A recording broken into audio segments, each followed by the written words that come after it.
Hello everyone, welcome to Amigos IAS. I am Adnan. In a significant development of international relations of India, we have signed a 10-year deal or agreement with Iran over the development and the operation of CHABAHAR port. So in this backdrop, let's try to understand the significance of CHABAHAR port for India. So let's jump into this video right away. So as you can see, one of the visuals of CHABAHAR port, guys. So let's try to see the basic bare details and then we'll go to the aspects of significance. First things first, where is this port located? It is located in the Gulf of Oman. Okay, that is a southeastern part of Iran, and it was initially proposed by India in 2003 when Vajpayee was the Prime Minister.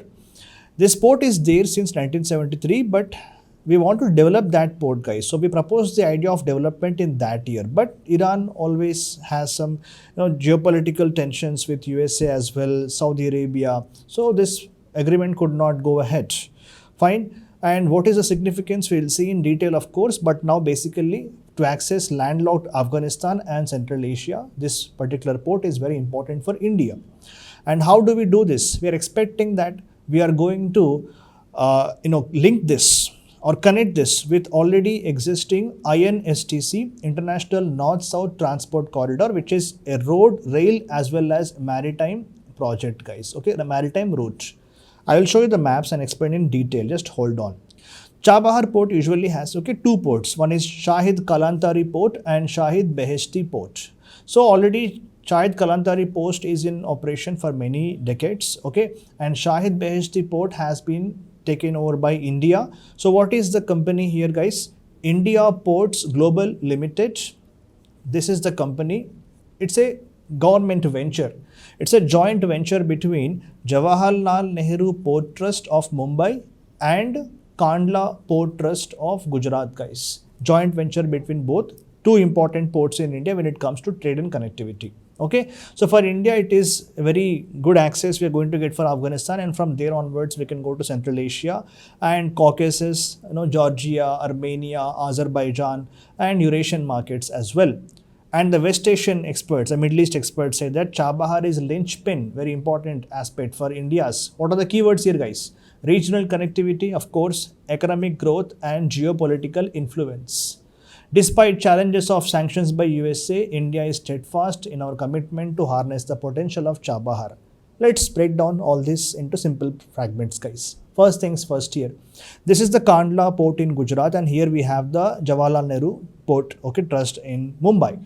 From both of these, we need to have access to this particular Iran here in Gulf of Oman. Okay, because Pakistan is there here. India does have border or boundaries with Afghanistan, but on paper, because in reality it is POK, Pakistan occupied Kashmir, which is nearby this place, guys. So we don't get direct land access to Afghanistan. In the past, when we made requests to Pakistan, that we want to send our trucks to Afghanistan via land access from Pakistan, they denied it. So we don't have direct access to Afghanistan. So this route becomes very important for us. Fine. Already we have two ports on the western coast of India. And from there, we can access Iran here. And already we have developed the CHABAHAR port in the past, guys. From there, the railroad connectivity is there. And Zaranj-Dilaram highway is there. From there, Afghanistan, we can access easily, guys, here. Fine. So this is a basically maritime as well as rail and road connectivity is there, and from Afghanistan we can go towards Central Asia as well. Okay, and how it is linked with INSTC, just hold on and explain, guys. Distance you can see here. Kandla port in Gujarat is around 550 nautical miles from this CHABAHAR port, and from Mumbai it is 786 nautical miles, guys. Okay, so understand this map, very important for the exam perspective maps. And this is one is INSTC, which has been proposed in 2000. And it has been operationalized, it was in news in 2018, guys.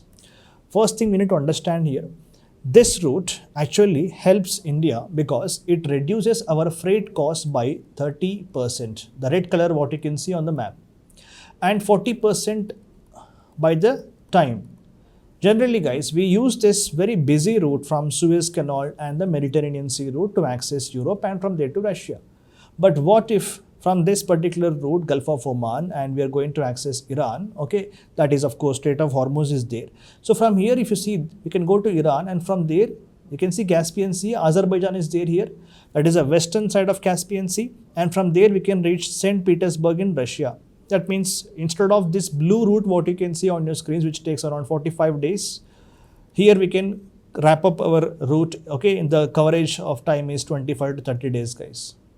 That is a very important saving of time when it comes to trade connectivity, trade and investment. It is very important to reduce the time to ship these goods to other countries, as well as reducing the operational costs. So this proposed route, of course, is operationalized, but not in full extent. Why? Russia constantly having this geopolitical tensions there. USA-Russia rivalry is there, Russia annexing Crimea, and then this Ukraine war is going on. Armenia, Azerbaijan, they have their own issues over Nagorno-Karabakh. Okay, conflict is there. Many times Iran has its own geopolitical rivalries with Saudi Arabia, and recently we have seen Iran-Pakistan tensions in Sistan-Balochistan province, and Iran-Israel tensions are there. So because of all these reasons, this route has not been fully institutionalized. Okay, that means we are waiting for full-fledged operation of this route that will cut down our transportation costs as well as the time also. So this is 7,200 kilometers rail, road and maritime, because from here we can access Azerbaijan, the rail and road connectivity is there, we can go to Russia, guys. And here the maritime linkages is there, maritime route is there. Fine. So Afghanistan, Iran, India, Armenia, Azerbaijan, Russia, Central Asia, Europe and other countries can be linked with this INSTC.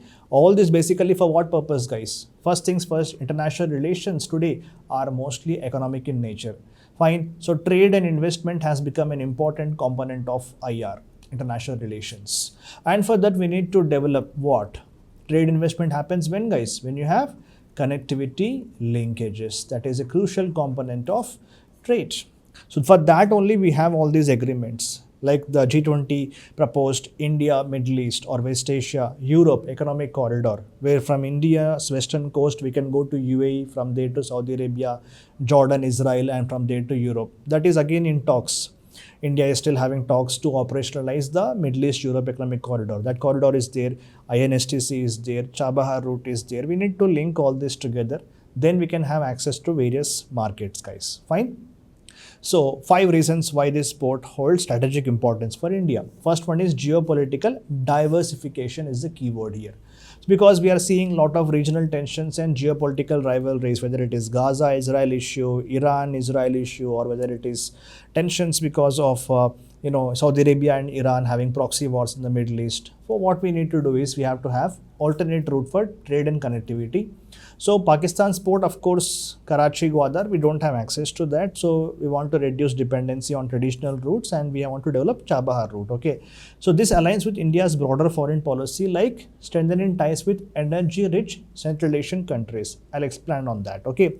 And Afghanistan, India has already spent around $3 billion for the reconstruction of Afghanistan, guys. And now Taliban has taken over Afghanistan. The Islamic Republic is gone. So now India cannot afford to lose its control over Afghanistan. Of course, humanitarian assistance we have provided to them. In 2017 itself, we have provided wheat to Afghanistan. The first shipment went at that time to CHABAHAR port, guys.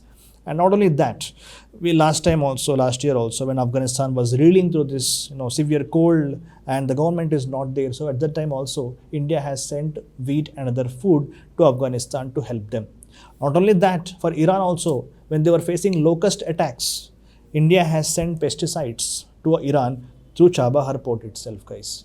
That is the significance here. Fine. So it's a lifeline for giving humanitarian assistance, reconstruction efforts and trade supplies to Afghanistan.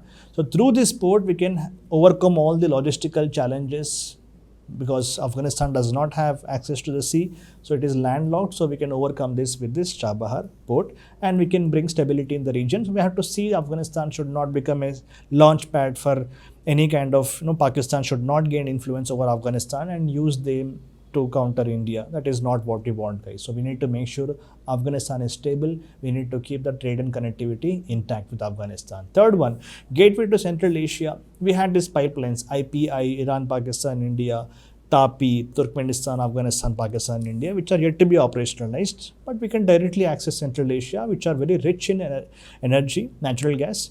And they also need access to the Indian Ocean for their trade and connectivity.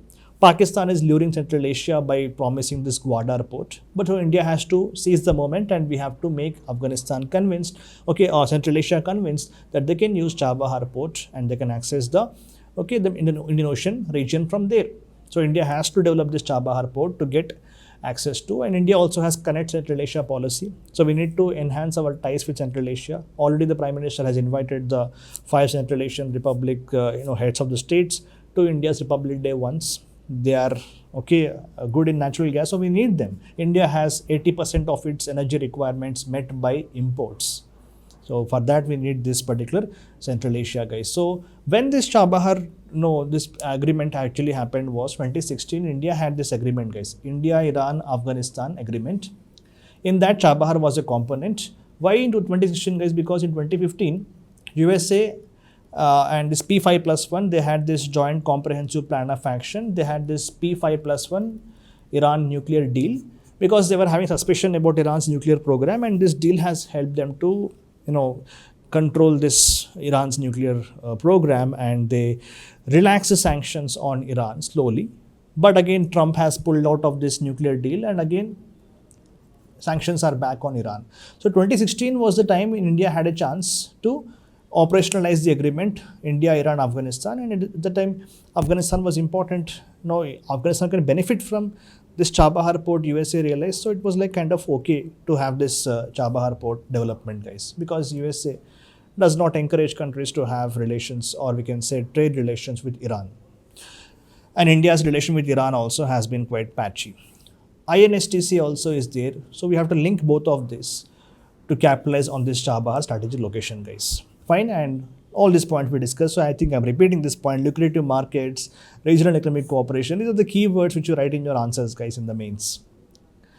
And then energy security, this component already I just discussed with you guys. Iran also has a lot of energy there, guys, so we can access Iran's energy there. Central Asia also is there.